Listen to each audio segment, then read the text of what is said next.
balaca dostlar arasında müəllimin ad günü qeyd edirik və bu bir şirinlik naminə olan müəllim ad günü mübarək olsun.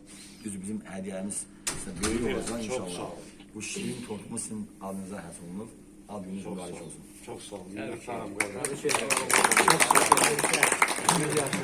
Hamınıza can sağlığı arzu ederim. Var olsun kollektif, var olsun bizim aramızda olmayan dostlarımız. Allah herkesin, bugün benimle birge ad günü olan, herkesin ad gününü ben tebrik ediyorum. Çok sağ olun. Emin Brent, bak bugün biz sizi ürəklə, halalıqla bu tortu hədiyyə edəcəyik. 100 yaşında tortu kəsərsin inşallah. Qarabağda. Ad günü mübarək olsun. O bir mahnı var, deyir, ad günün mübarək, ad günün mübarək, ad günün mübarək. Çok sağ olun. Hamınıza can sağlığı.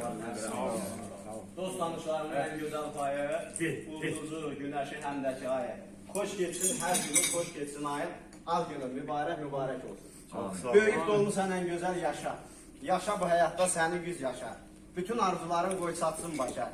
Ad günün mübarek olsun. Bugün herkes seni baloğlan benim tebrik eder.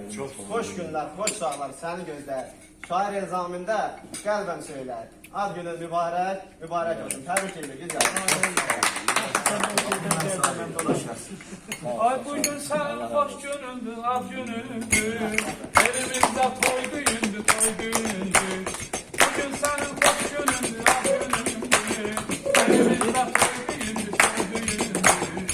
Gülürüze arzu dile, arzu dile. Dostum ad günün mübarek, mübarek. Gülürüze arzu dile. Ağlan kardeşim ad günün mübarek.